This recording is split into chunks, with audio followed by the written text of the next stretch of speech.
Sanmao's wanderings to 2. Want to go to Shanghai.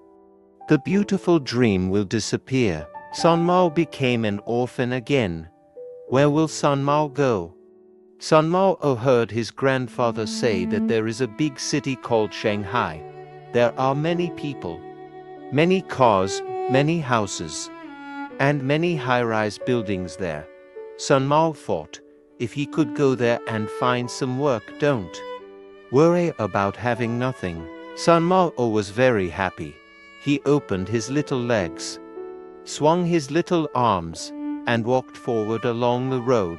While walking, I heard a beep sound behind me. Sanmao looked back and saw a small car. He thought, take a car to Shanghai. It's much faster than walking. So he stretched out his hands. And Street, the thin monkey with a yellow face, rushed out of the car, raised his arm and slapped Sanmao.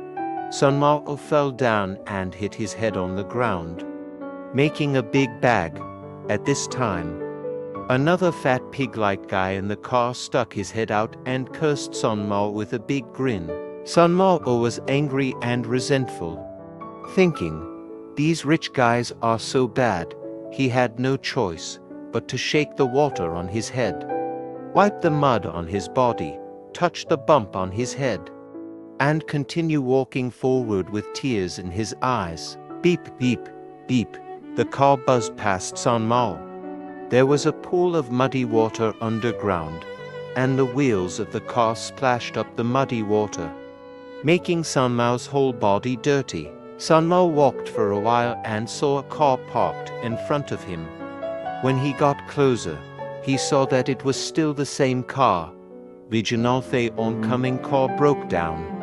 The two guys struggled to push the car, and the thin man bent his waist like a big shrimp.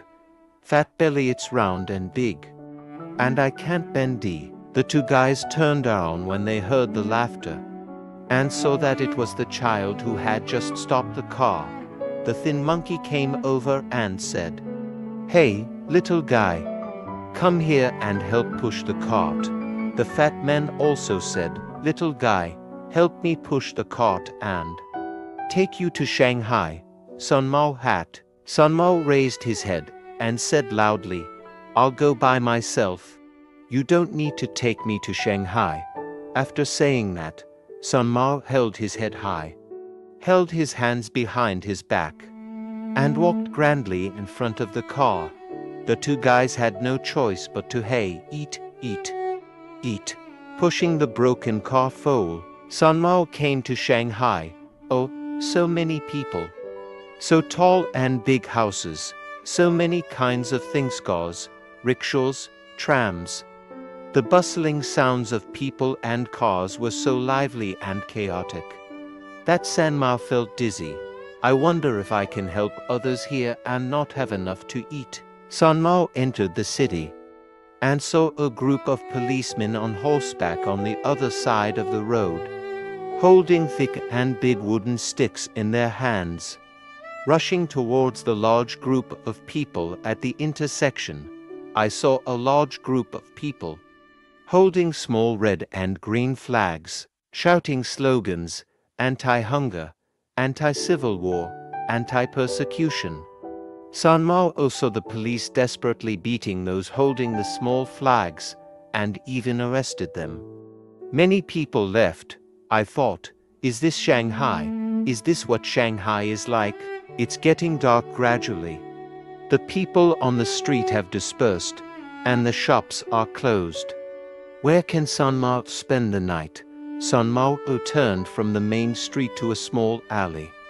Under the eaves on both sides of the dark alley, there were already many people lying in confusion. They were all poor people without homes. There was no place for him to lie down. Sanmao searched for a long time but couldn't find a suitable place. Suddenly, he saw a wooden cart parked in front of a shop. The car has a small shovel leaning on the handlebar.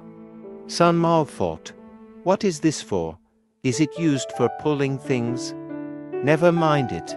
Let's sleep here first. Sanmao lay on the small wooden cart and fell asleep snoring. snoring. He was too tired and sleepy. He slept soundly. He didn't know what the smell was or what was irritating him. He also had a good dream. He dreamed that he was sleeping on a big, thick and soft bed. It was so beautiful.